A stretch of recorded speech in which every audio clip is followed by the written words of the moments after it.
따라하실까요? 예외는 없다. 모두 복음이 필요하다. 몇 주 전부터 로마서 말씀을 함께 나누고 있습니다. 제가 로마서를 시작하면서 로마서는 사람을 변화시키고 세상을 변화시키고 또 우리 기독교도 변화시킨 그런 핵심의 말씀이 들어있는 것이다 이렇게 말씀드렸고요. 특별히 신앙생활을 처음 하시는 분에게는 아마 이번 기회가 좋은 기회다.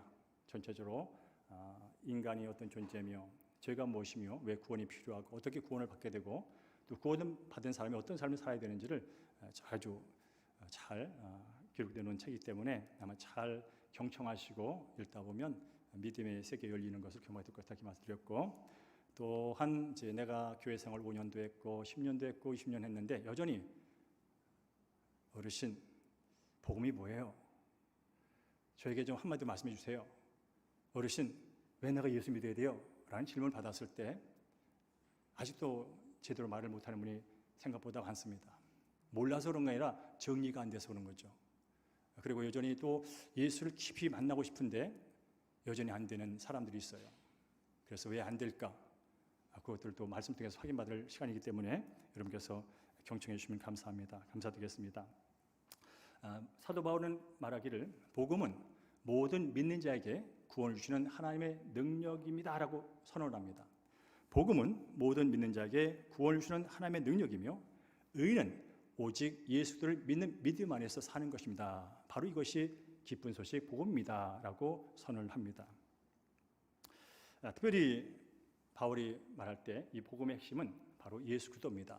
예수 그리스도가 복음의 중심에 서 있습니다. 이 복음은, 이 기쁜 소식은 예수 그리스도에 관한 소식입니다. 이렇게도 정리를 해 주었지요.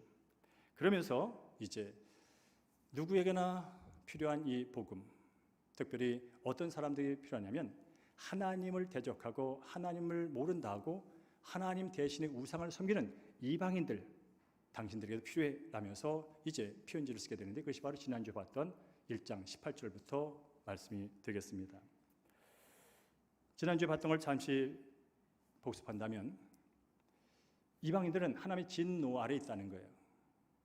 왜 진노 아래에 있느냐면 그들은 하나님께서 만드신 자연 만물을 거저 누리면서도 오늘도 해를 누리고 공기를 누리고 아름다운 자연을 누리면서도 감사할 줄 모른다는 거예요. 마치 자기 것인 양 여기면서 대하는 그런 사람들. 만물이 안에 분명 하나님의 성품이 깃들여 있건만 양심상으로도 하나님이 있는 것을 알매도 불구하고 애써 모른다고 부인하면서 살아가는 이 사람들에게 하나님의 진노가 지금 나타나고 있다는 거예요. 더 이방인들의 나쁜 것이 뭐냐면 창조주 하나님 대신에 피조물, 길가의 돌덩어리, 길가에서 나무, 하늘에 있는 별들, 그것들을 신이라고 여기면서 그것을 숭배하며 산다는 거예요. 그런 모습을 보는 진짜 창조 입장에서는 그야말로 혀를 찰 일이죠. 돌덩이가 뭐라고, 이상하게 생긴 돌이 뭐라고, 고목나무가 뭐라고, 해가 뭐라고, 거기에 허리를 숙이고 절을 하면서 복 좀 달라고, 승진 좀 시켜달라고, 합격 좀 해달라고, 돈 좀 많이 벌게 해달라고 하는 그 사람들, 그것은 바로 하나님을 모독하는 것이다. 그렇게 살다 보니 인간들 관계 속에서도 왜곡적인 현상이 나타나는데 수많은 죄가 있지만 순리를 영리로 바꾸는, 남자와 여자가 만나서 한 가정을 이루며 생육과 번성할 이 기본적인 창조 질서를 무너뜨리는, 여자가 여자를, 남자가 남자를 탐하는 이것도 모자라서 그것을 정상이라고 말해달라고 법을 만드는 이 세상,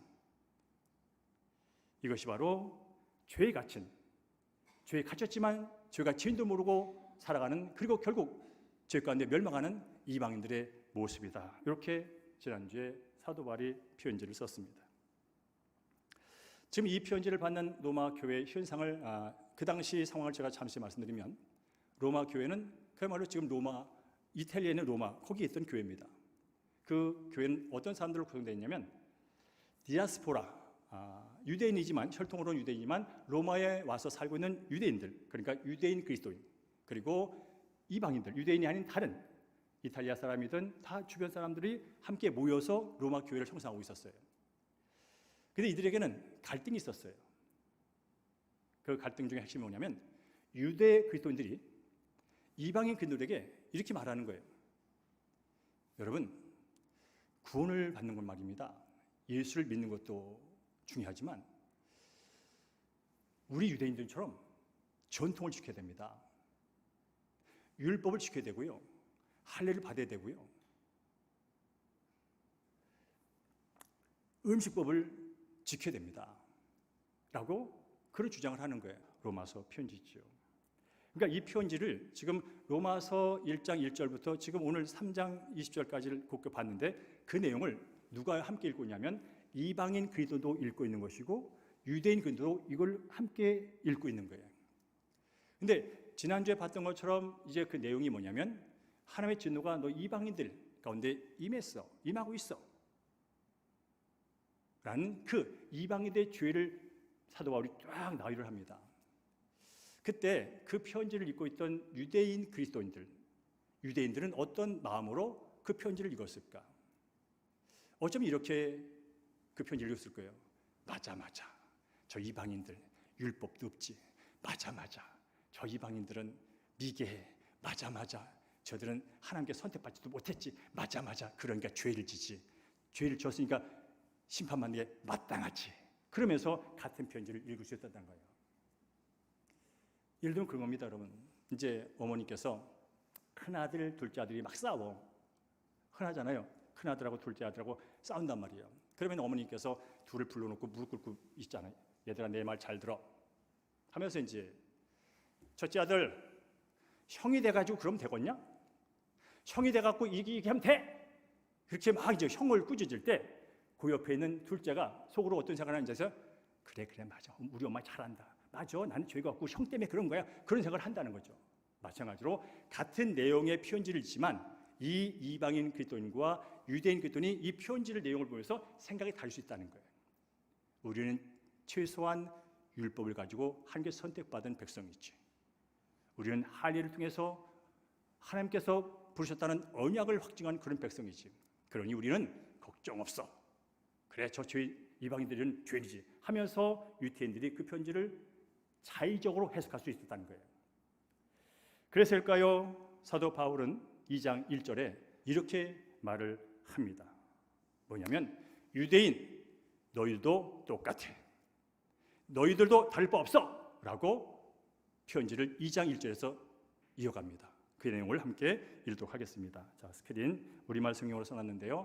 함께 읽습니다. 시작. 그러므로 남을 판단하는 사람이요 그대는 변명할 수 없습니다.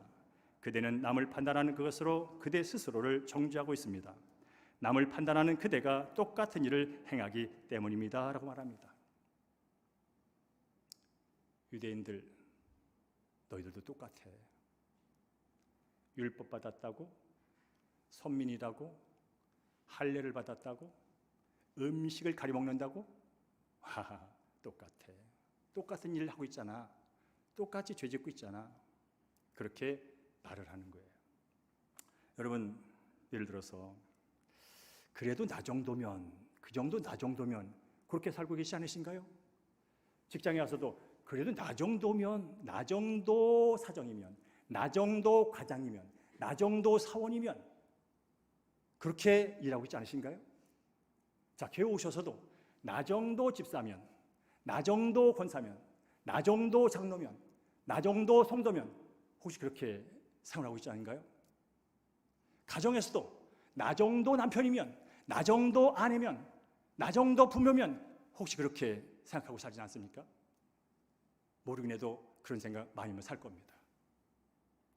그런데 누군가 그런 생각을 하는 나에게 야!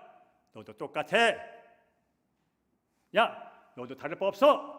그런 말을 듣는다면 여러분 그 말에 대해서 어떻게 반응을 하시겠습니까?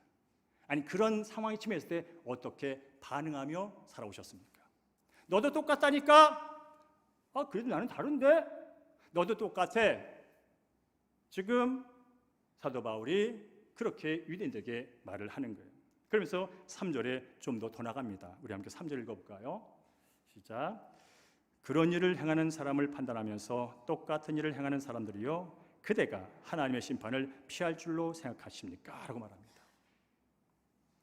자, 우상을 섬기고 하나님을 알면서 모른 척하고, 그리고 그 마음속에는 시기와 악독과 탐욕과 그런 무정함이 가득 찬 사람들 보면서, 야, 너는 왜 그 꼴로 사냐?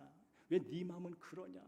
와, 하면서 판단하는 유대인들, 너희들도 똑같은 일을 하는 사람들이야. 그러니까 하나님의 심판을 너희도 피한다고 확증할 일은 아닐 거야 라고 말을 하는 거예요. 여러분, 유대인들, 우리가 유대인이 아니기 때문에 모르지만 그들은 유대인이 아닌 다른 이방인들에 대해서 어떤 마음을 갖고 사냐면요, 개처럼 여기며 삽니다. 그게 구약 유대인들의 일반적인 모습입니다. 우리는 하나님이 선택받았다, 너희들은 선택 못 받았어. 우리에게는 법이 있어. 이것을 하고 저걸 하지 말라고 우리를 좀 고상하게 살 수 있는, 윤리 도덕적으로 살 수 있는 법을 갖고 있다고. 근데 너희들은 뭐야? 법도 없잖아. 네 마음대로 살잖아. 하면서 이방인들을 아주 우습게 여기는, 무시하는 그런 마음을 갖고 살던 사람들입니다. 그런데 사도 바울은 자기 동족인 유대인들에 대하여 너희들도 똑같아. 우리 유대인들도 심판의 대상이라고 이렇게 말을 하고 있는 거예요. 그러면 유대인 입장에서 우리가 하나님 보시기에 무슨 죄를 졌길래 우리가 심판의 대상이라고 하면서 생각하지 않겠습니까? 지금 로마교회 유대인 그리스도인들이 이 편지를 읽으면서 사도 바울이 갑자기 왜 우리한테 화살 돌려? 이방인 그리스도인 얘기하다가 왜 갑자기 유대인 그리스도인 얘기해? 이렇게 생각하지 않겠습니까? 그 점에서 오늘 읽지 않았지만 이 장은 유대인들이 어떤 죄를 범하고 있는지를 보여주고 있습니다. 자, 따라할까요? 자기 의의 죄를 전혀 회개하지 않는 죄. 우리 함께 5절을 읽습니다. 2장 5절 시작. 내 고집과 회개하지 않냐는 마음을 따라 진노의 날 곧 하나님이 의로우신 심판이 나타나는 그날에 이 말 진노를 내게 쌓는도다 라고 하는 거예요. 이 유대인들이 갖고 있는 고집과 회개하지 않는 이게 뭐냐면요, 오랫동안 자기의, 나는 잘하고 있어, 나는 너보다 나, 요게 의거든요. 나는 잘하고 있다니까, 나만큼만 하라니까. 근데 너희들은 못하잖아. 아니 뭐 잘할 건덕지도 없잖아. 선택받은 것도 아니고 율법을 가진 것도 아니고. 그렇게 자기의, 우린 특별하다니까 하면서 그들은 도덕적인 우월감, 종교적인 우월감을 갖고 이방인들을 무시하기 시작했습니다. 이게 바로 그들이 갖고 있는 의입니다. 근데 아십니까 여러분, 하나님께서 싫어하는 죄 중에 하나가 교만이라는 것. 하나님을 인정하지 않는 교만, 최고의 죄죠. 뿐만 아니라 하나님께서 거저 주신 것을 마치 자기 것인 양 여기면서 그걸 가지고 그렇지 못한 사람들이나 환경이나 사건을 판단하는 것. 이것을 하나님께서는 싫어합니다. 특별히 종교인과 우리 그리스도인들의 차이가 있다면,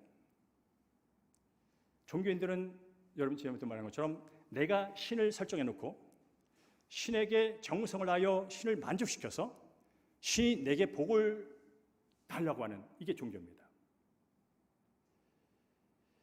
그러나 기독교는 너희들은 죽어도 깨도 안 돼. 죽어도 깨도 너의 문제 해결할 수 없어. 그리고 나한테 아예 오지 못해. 그러니까 하나님께서 친히 인간의 몸을 입고 오셔서 인간이 할 수 없는 것을 친히 다 성취해 놓으시고 내가 했으니까 믿고만 와. 내가 다 해놨으니까 믿고만 와. 라고 초청하는 게 기독교란 말이죠. 그러니까 종교인들의 특징이 뭐냐면 내가 이렇게 당신을 위해서 열심히 했는데 뭐예요? 내가 당신을 위해서 이렇게 열심히 최선을 다했는데 뭐예요?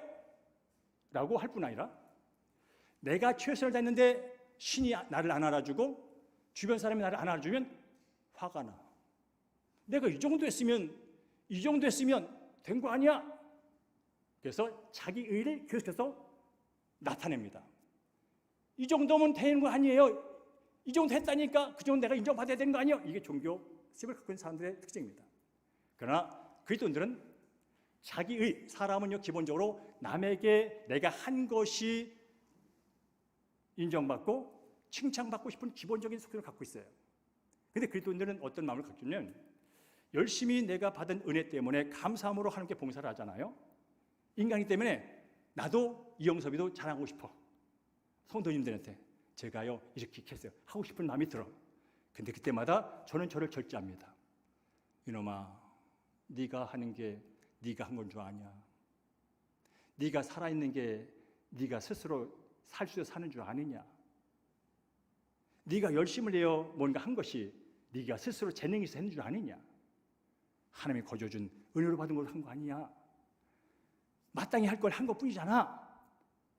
그런데 네가 자랑하고 싶고 누군가의 칭찬을 받고 네 의를 드러나고 싶다고? 아니야, 그거 아니야. 그런 마음을 갖고 절제합니다. 이게 그리스도인들의 특징입니다.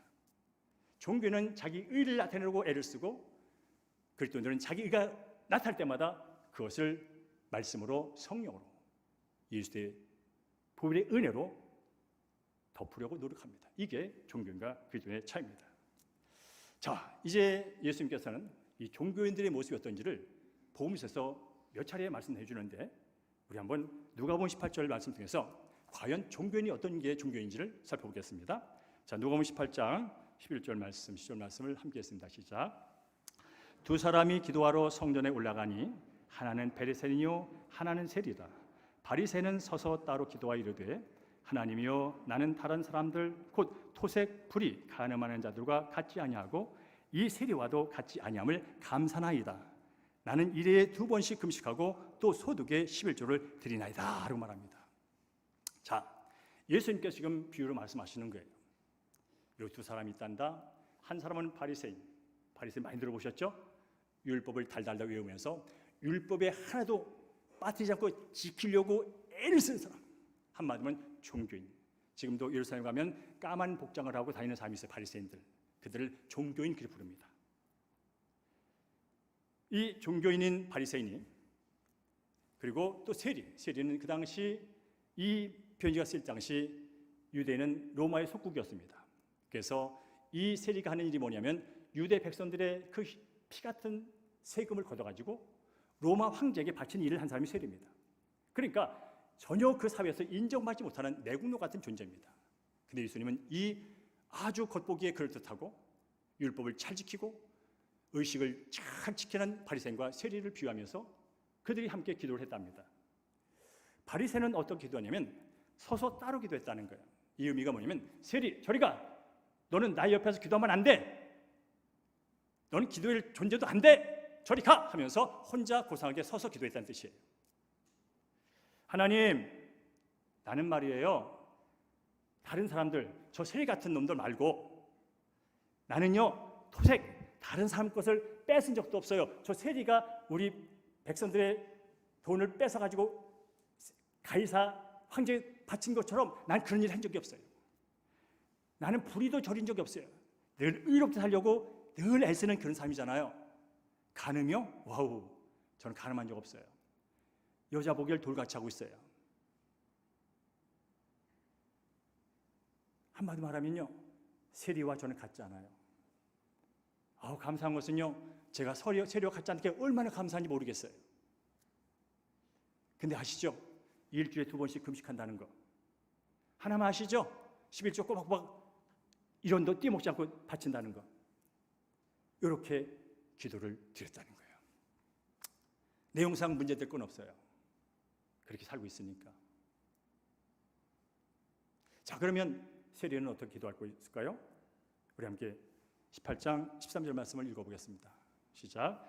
세리는 멀리 서서 감히 눈을 들어 하늘을 쳐다보지도 못하고 다만 가슴을 치며 이르되 하나님이여 불쌍히 여기소서 나는 죄인이로소이다 하였느니라 라고 말합니다. 한 사람은 하나님 보셨죠? 내가 얼마나 하나님을 위하여 이렇게 열심을 최선을 다해서 애쓰고 수고하고 바치고 하는지. 어쨌든 늘 감사합니다. 저는 세리같이 살지 않는 게 얼마나 기쁜지, 얼마나 특권인지, 얼마나 복인지, 얼마나 감사한지 모르겠어요. 그런데 세리는 멀리 서서 바리새인들과 종교인들과 함께 기도하고 싶지만 저리 가! 그러니까 의도되지 않게 멀리 서 있을 수밖에 없는 존재입니다. 멀리 서서 그는 기도합니다. 그는 눈을 들어 하늘도 쳐다보지 못합니다. 왜일까요? 자기 죄를 제가 알거든요. 하나님, 저는 세리예요. 먹고 살겠다고 입에 풀칠하겠다고 우리 동족들의 피를 빨아서 저 로마 제국에 바치는 그런 일을 하고 있는 내가 봐도 죄인이라고요. 이렇게밖에 먹고 살 수 없는 내 존재가 나도 싫지만 그렇게 살아가는 죄인이라고요.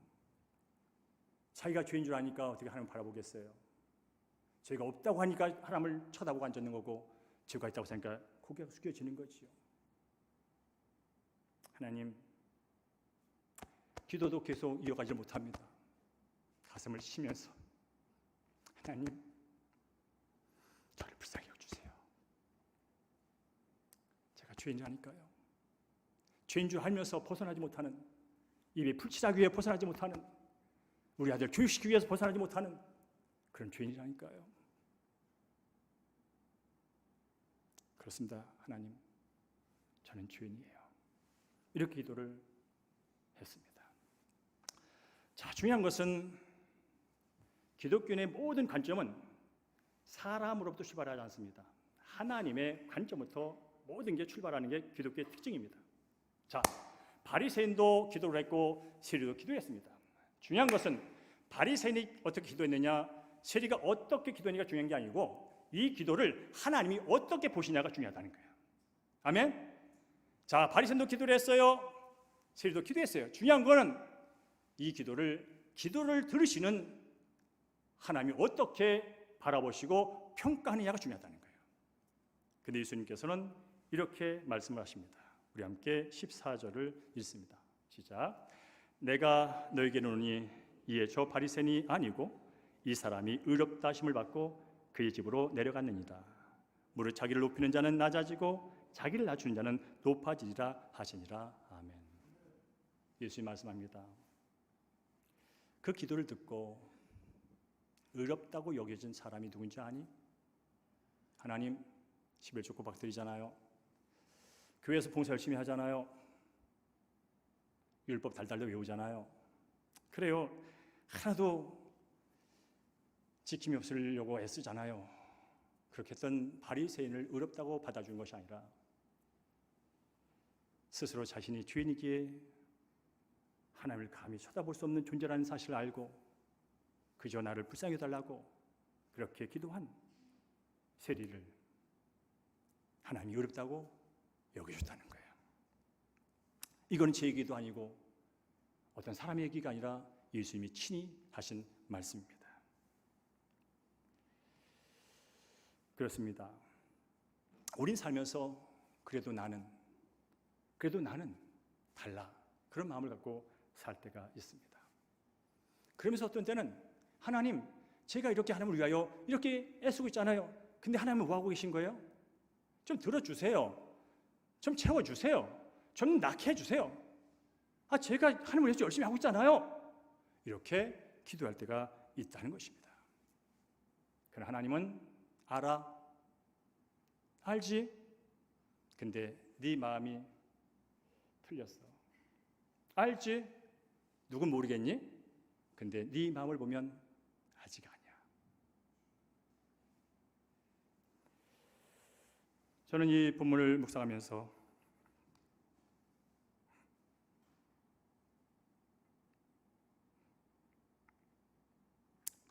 사실 이 본문을 설교하기가 쉬운 설교가 아닙니다.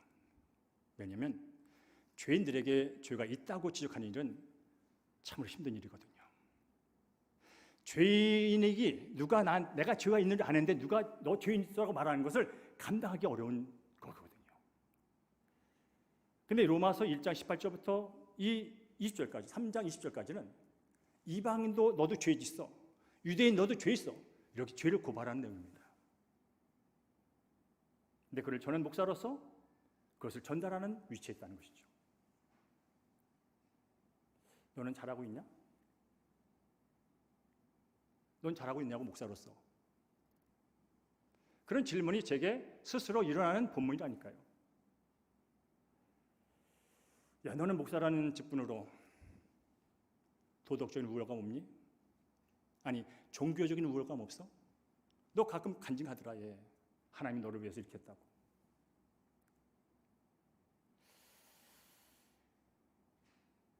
그런 것들이 내게도 있고 우리 사는 성도에게도 있다면 이제 우리는 어떻게 다음 단계를 가야 하느냐는 거예요.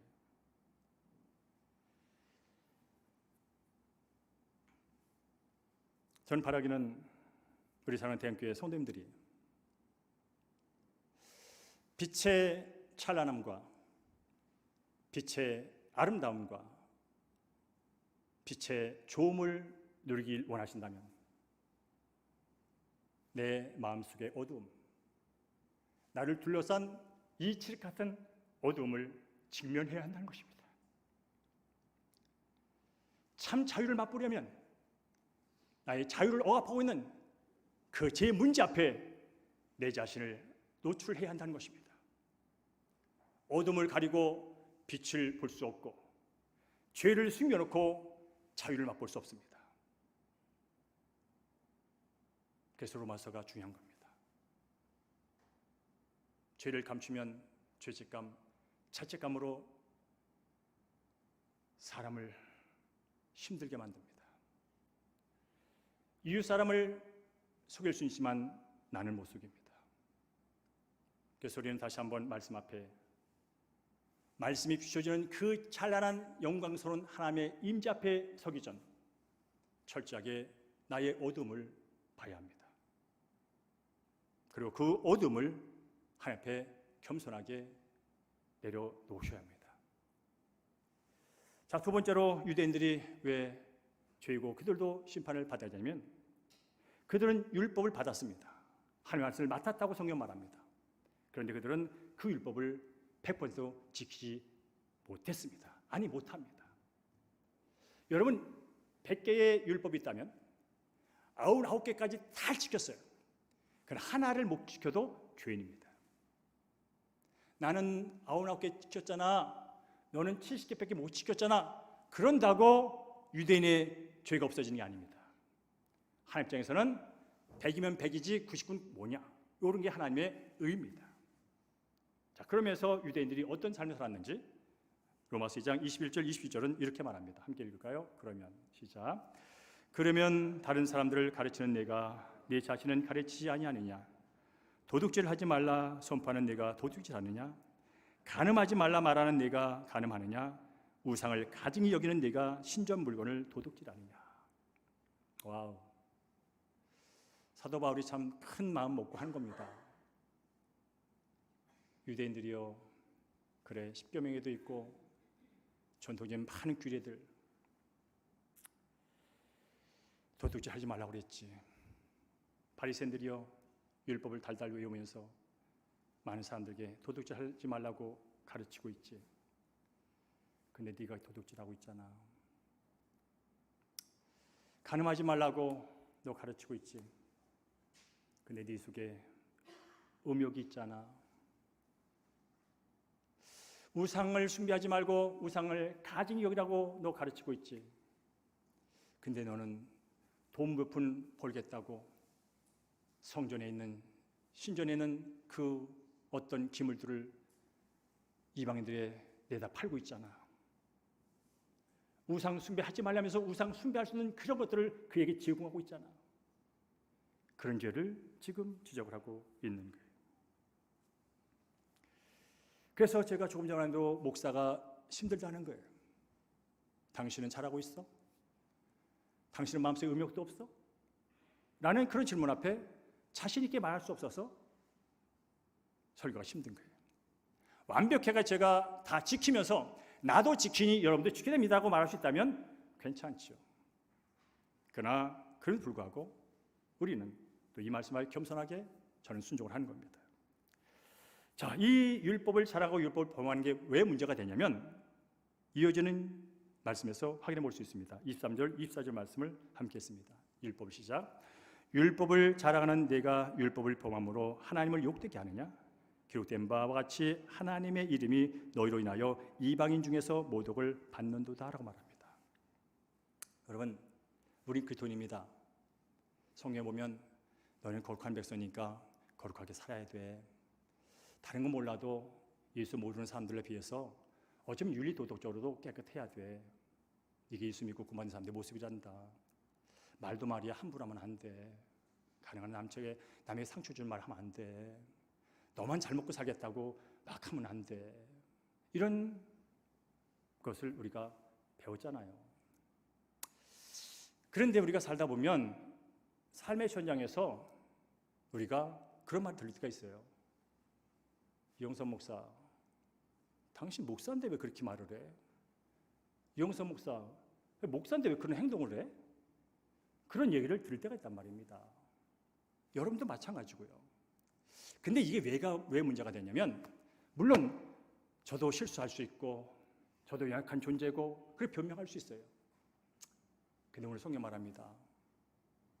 네가 율법을 범하고 말씀대로 안 사는 것은 단순히 너의 문제가 아니라 너가 믿는 하나님을 모독하는 일이야. 너의 행실을 보면서, 잘못된 행실을 보면서 믿지 않는 사람들은 너만 욕하는 게 아니라 도대체 저 이영석에 못 있는 하나님은 어떤 분이야? 능력 있는 분이라며, 선하신 분이라며, 죄를 바로 잡는 분이라며, 근데 왜 저분은 그분을 냅둬? 하면서 하나님을 모독하는 그런 일이 벌어진다는 거예요. 그런데 그 일을 누가요? 유대인들이 그런 일을 해왔다는 거예요. 지난주 금요일 날 국민일보에 실린 기사를 하나 소개합니다. 우리나라의 기독교 윤리실천운동본부라는 그런 단체가 있습니다. 매년 한국교회의 사회적 신뢰도 여론조사를 해서 발표하는, 매년 합니다. 올해도 했습니다. 그런데 그 결과를 보니까 이렇게 나왔습니다.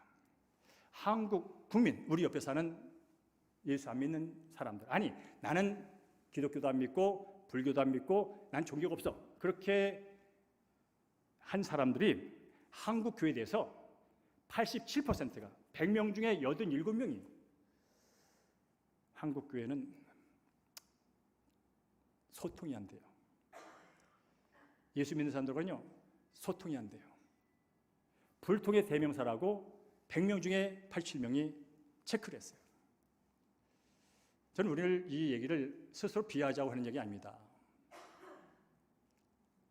우리는 얼마든지 당신의 체크에 대해서 변명할 수 있습니다. 예수가 누구인지 모르잖아. 교회 안 해봤잖아. 그러면서 본대로 느낀 대로 체크하는 거, 그건 다 아니지. 뭐 그렇게 변명할 수 있어요. 근데 아십니까? 이 응답자 중에 9%만이 내 옆에 있는 기독교인에 대해서 믿음이 간다고 체크를 했다는 거예요. 내 주변에 100명이 있는데 예수 안 믿는다고, 불교도 안 믿는다고, 종교가 없다고 하는 사람이 내 주변에 100명 있는데 9명만이 그래도 예수 믿는 사람 믿을만해 하고 91명이 고개를 갸떠한다는 거예요. 그리고 전반적인 한국교회 국민들의 우리 교회를 바라보는 신뢰는 21%라고 나왔어요. 이게 지난주 금요일 날 나온 통계입니다.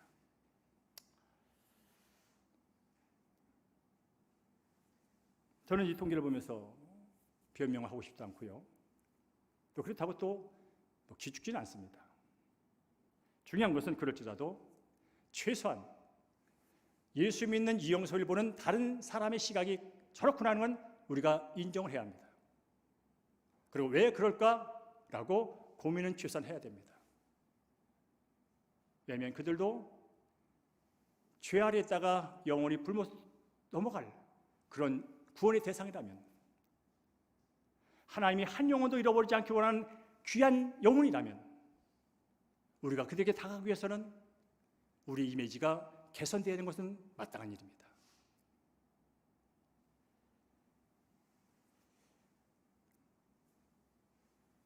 한국교회 특별히 이런 상황이 벌어진 데는 누구 탐탈 일은 없습니다. 오늘 권준호 목사도 기도 가운데 언급했듯이 어쩌면 강단에 서 있는 목사들의 우선적인 책임입니다.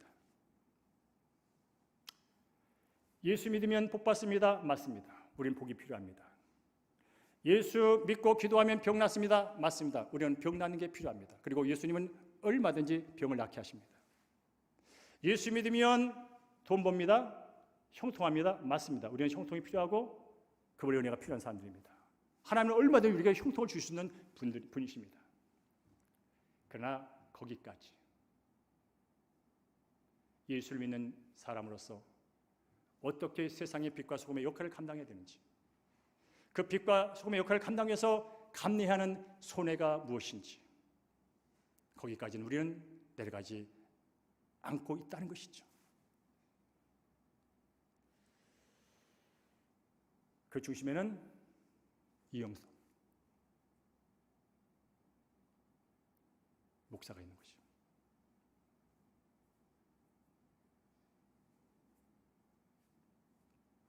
예수님 말씀합니다. 나더러 주여 주여 한 자마다 다 천국에 들어갈 것이 아니요 다만 하늘에 계신 아버지 뜻대로 행하는 자라야 들어가리라. 이 본문은 율법을 잘 지켜야 행위로 구원받는다는 그런 본문이 아닙니다. 구원은 철저하게 예수를 믿음으로 받습니다. 우리의 자선과 우리 행위는 죽어도 깨나도 하나님의 의에 도달할 수 없습니다. 하나님의 의 자체이신 예수님과 예수님이 십자가 부활을 통해서 해놓으신 그걸 믿음으로 구원받습니다. 여기서 말하는 아버지의 뜻대로 행하는 자에 들어간다는 것은 구원은 믿음으로 받는 것이 분명하지만 믿음으로 구원받은 그 백성들의 삶이 하나님의 말씀에 순종하며 순종의 열매가 있는 삶, 그것으로 당신이 믿음이 있다는 것이 증명된다는 사실, 그래서 믿음에 근거한 행위와 순종이 동반되지 않는 한 그 믿음을 진짜 살아있는 믿음으로 보기 어렵다는, 그래서 야고보서는 행함이 없는 믿음은 죽은 것과 마찬가지라고 맞대했던 것. 우리는 예수 믿고 구원받습니다. 그러나 구원받은 자로서 나의 삶은 어떤지를 돌아보자 이겁니다. 왜냐하면 이 세상의 불신자들은 나의 믿음을 보는 것이 아니라 나의 말 한마디, 나의 행동 하나, 나의 태도를 보기 때문에 그렇습니다. 내 믿음이 그들을 하나님부터 멀어지게 하는 것이 아니라 내 하는 말과 내 갖고 있는 욕심과 내 태도가 그들로 하여금 하나님을 멀게 하는 원인이 될 수 있다는 것입니다. 그래서 나더러 주여 주여 하는 자마다 다 천국에 들어갈 것이 아니요 다만 하늘에 계신 아버지 뜻대로 행하는 자라야 들어가리라 라고 말씀하는 거예요. 자, 시간이 가서 이제 말씀을 마무리하겠습니다. 사도 바울은 편지를 쓰면서 이렇게 말합니다. 하나님 없이 내가 준디어 나무떼기를 돌덩어리를 우상 섬기고 사는 이방인이나 하나님께 선택받았다고 율법을 가졌다고 자기 의를 드러내며 사는 유대인이나 다 죄 아래 있기는 마찬가지다. 그 얘기는 다 죄에서 해방되어야 할 복음이 필요한 사람들이고 진정으로 구원이 필요한 사람이다 라는 그 얘기를 해나가는 거예요. 우리 함께 3장 9절 11절 오늘 말씀 한번 다시 읽겠습니다. 자, 스크린 그러면 시작. 그러면 어떠하냐? 우리는 나으냐? 결코 아니라 유대인이나 헬라인이나 다 주 아래 있다고 우리가 이미 선언하였느니라. 기록된 바 의인은 없나니 하나도 없으며 깨달은 자도 없고 하나님을 찾는 자도 없고. 결론은 그겁니다. 종교성을 가진 사람이나 비종교인이나 자기 소견대로 쾌락을 쫓으며 사는 사람이나 하나님의 의로운 수준에 스스로 도달할 수 없으니 모두가 죄 아래 있는 것이고 스스로 구원받을 수 없는 거라는 것이에요. 율법을 99개 지켰다고 하나만 못 지켰다고 그래도 나는 반올림해가지고 그래도 구원받으지, 그런 일 없다는 거예요. 그러면서 모든 사람이 죄 아래 심판 아래 있다는 거예요. 그러면서 오늘 읽지 않았지만 여러분께 읽어보십시오. 그 뒤에 우리 이 죄 아래 살아가는 사람들의 모습이 어떤지. 그들의 목구멍은 열린 무덤이요 혀로는 속임을 일삼으며 그 입술에는 독사의 독이 있고. 시체가 썩어서 냄새가 풀풀 나는 그 무덤 문이 열렸을 때 악한 냄새, 역겨운 냄새, 우리는 그런 냄새를 풍기며 살고 있다는 거예요. 내가 인정하든 안 인정하든. 그리고 오늘도 아침부터 오늘 저녁 잠자리까지 내가 뱉은 말을 일일이 녹음해서 들어본다면, 와우, 내가 이런 말을 했다고? 와, 내가 이렇게 독한 말을 했다고? 와, 내가 이렇게 조지의 말을 했다고? 스스로도 놀랄 말을 지금 우리는 이 땅의 사람들이 하고 살다는 거예요. 독은 독사의 독이 문제가 아니라 이영섭 속에 있는 독한 말이 사람을 상하게 만들고 사람을 죽인다는 거죠. 그런 일이 여러분 그냥 신문과 나타나잖아요. 당과 당은 날마다 저주 얘기를 하잖아요. 그것도 모자라서 같은 당에서 서로 자리 하나 챙기겠다고 서로 주주를 뽑고 독겨린 말을 쏟아내잖아요. 이게 그 사람들만 일일까요? 아니라는 거야. 이 땅이 모두 하나님을 떠난 백성들, 하나님을 찾지 않는 사람들의 시절을 살아가는 모습이라는 거예요. 그러니까 파멸과 고생이 그 길에 있어 결국 멸망으로 가는 과정 속에 모든 인류가 들어있다는 거예요. 그러니까 고생길, 고통의 길, 그 인생길 속에서 헤매며 있는 것이 이 땅에 하나님을 떠난 백성들의 실종이라는 거예요. 한마디로 절망 없다 이 말이에요. 하나님에도 두려워하면 그나마 희망이 있는데 마지막 절은 그들의 눈앞에 하나님을 두려움이 없다. 하나님을 두려워하지 않는데 옆에 있는 사람을 두려워할 리가 없잖아요.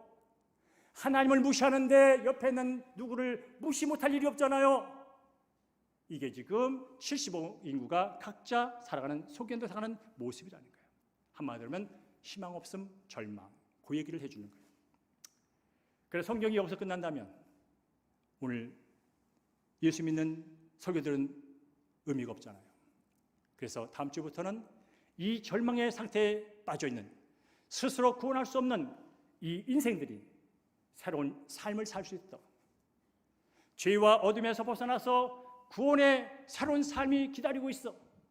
그런 일이 일어났어. 당신에도 그 일이 일어날 거야. 라는 것이 바로 로마서 3장 21절부터 이어지는 메시지입니다. 그래서 오늘 여러분 말씀 드신 여러분 다음 주 오실 때는 3장 21절부터 마지막 절을 몇 번 걸쳐 읽어오십시오. 그리고 그 내용이 정말 필요한 것을 느끼려면 지금까지 들었던 1장과 2장 말씀, 3장 20절까지 말씀을 한 번 더 읽어보십시오. 빛이 귀한 줄 알려면 어둠을 알고 어둠을 인정해야 빛의 가치를 알 수 있습니다. 우리는 자꾸 어둠을 가려운 채 빛을 누리기를 원합니다. 죄를 가려운 채 자유를 꿈꿉니다. 그런 일은 일어나지 않습니다. 그래서 다음 주는 이제 예수 그리스도 안에서 절망이 희망으로 바뀌고 예수 안에서 사망이 생명으로 바뀌고 예수 안에서 흑암이 빛으로 바뀌는 그런 일, 그런 역사, 그런 기쁜 소식을 다음 주에 듣게 될 것입니다.